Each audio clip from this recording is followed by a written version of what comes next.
Assalamu alaikum, dear students and dear friends. Thank you very much for joining us again in English Podcast with Asif. This is the 12th episode of the series, and this is recorded soon after we got over 1,000 subscribers in this YouTube channel. Thank you so much, especially for the support to grow this intellectual community of good listeners. Today in this episode we are going to talk about the topic which is close to my heart, that is how to read like a writer. We all know that there can be many aims and ways of reading. Some would read for pleasure, some for gaining knowledge and wisdom, some would read for self-improvement and personality development, and there are, we all know indeed, abundant number of benefits of reading. And the fact is, many of us read to know how to express ourselves through writing.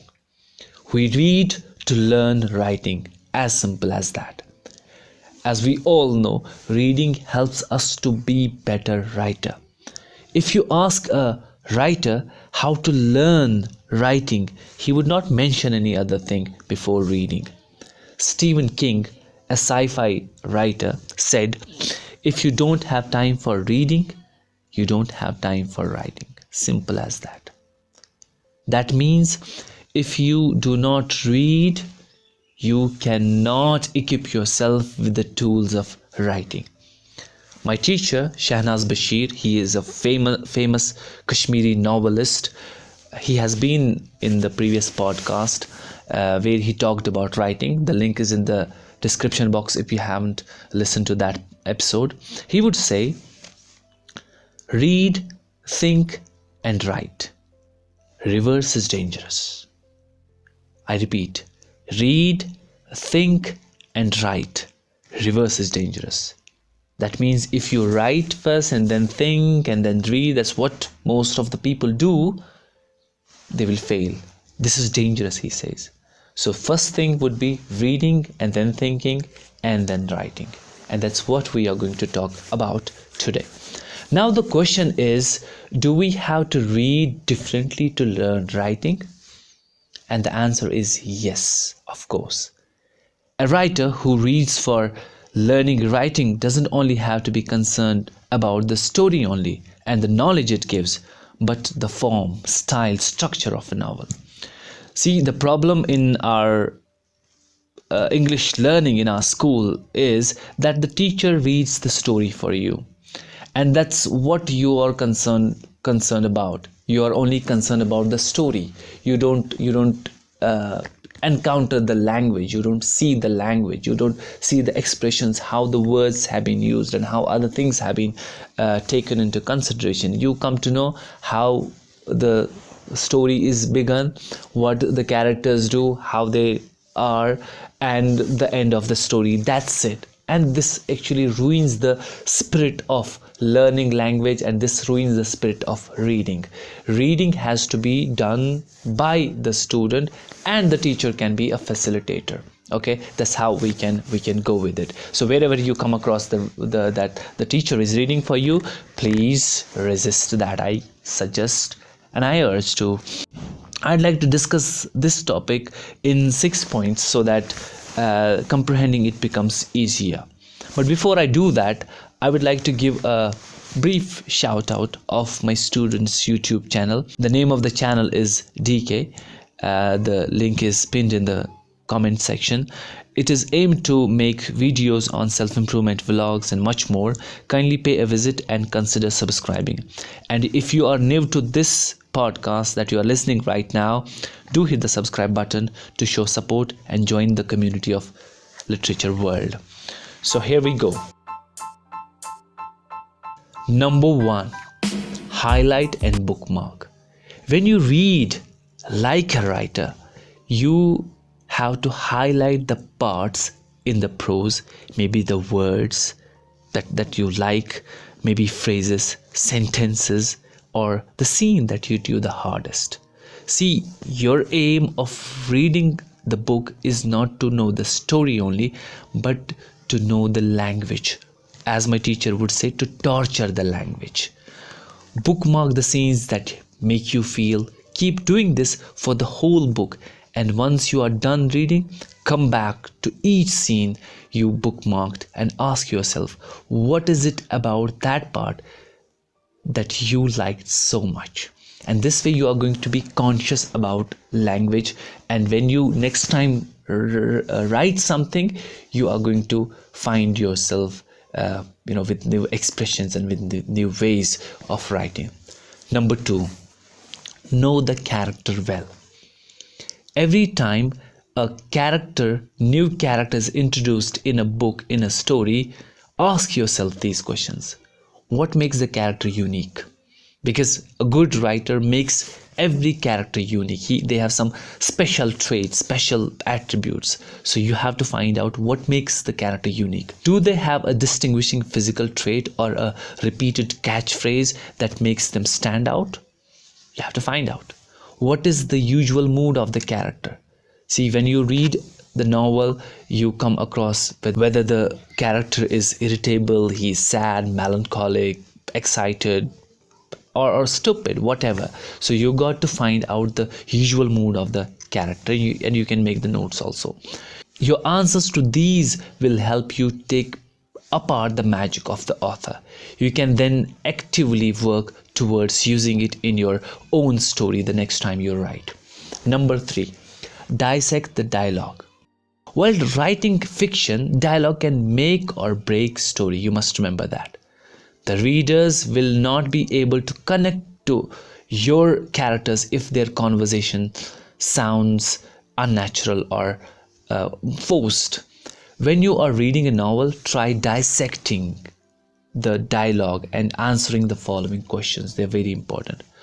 What is it about the dialogue that makes it sound natural? Do the characters use short sentences, local influences, or are stopped midway by other characters? Do the characters make gestures that go with the emotion they are expressing? Maybe they are fiddling with their thumbs, indicating they are either distracted, waiting for something to happen, or lying. When a writer, most of the time it happens that a writer writes dialogue and he narrates later that how the dialogue is said. Like, I have a book here in front of me. I have been reading this. The name of the book is My Name is Red by Orhan Pamuk. The dialogue is here. I don't want him. I'd rather return to our house where Uncle Hassan lives and wait for my father, Shaukat said brazenly. So the writer mentions here how the dialogue is being said, and that's how you are going to know the mood of the character through his dialogue. And sometimes we see that their facial expressions while saying the dialogue, and that too is mentioned. Are they refusing to make eye contact? That too can be judged through reading about dialogue. So this would be a bit difficult, but that is the way to read if you want to become a writer. Try and understand the tricks the author uses to make the reader know what the characters really mean, irrespective of what they are speaking. So this has to be deciphered through reading the dialogues. Okay, that means you have to dissect the dialogue. You don't have to just read. You can even compare the dialogues of different characters, because when you read a good writer, novels of good writers, see their characters speak differently, uniquely, because we all naturally, in our real lives, we speak in our own way. Everybody has his own expressions, own ways, own styles of speaking. So you have to be able to differentiate between the dialogues of different characters, and when you write, your characters should have apt dialogues for their character. Number 4, analyze the overall structure. While you read, look at the bigger picture and try to see how early the author introduced Chekhov's guns and where were they placed. How was the foreshadowing done? How long did the author stretch the tension, and how was it effectively done that didn't bore the reader? So it means that you have to look at the overall structure of the story. Okay, I mentioned the phrase here, Chekhov's guns, and where were they used. See, Chekhov once said that if about a story, when you write a story, he said that if a gun is mentioned, it must be shot. Okay, that means if you are mentioning an object and mentioning something, is it used in the story ahead, how is it used, and where is it used? So you have to be able to find that, analyze that. So fourth point is analyze the overall structure. Number 5, identify character growth. This is very important, because when you read a story, character is introduced in the beginning and he evolves with time. When you reach the end of the book, look back on the characters and see how far they have come. What is it about the opening scene and the closing scene that is drastically different? Pay attention to what tools the author used to make this transformation apparent to the reader. Number 6, and the last one, review and revise. These points that I have mentioned are the steps that you need to follow on your first read through the book. Once you're done, revisit all your notes, go through your highlights and bookmarks, and observe how your perception changed over time. How did the author manage to do that? Can you apply a similar trick in your next story that you're going to write?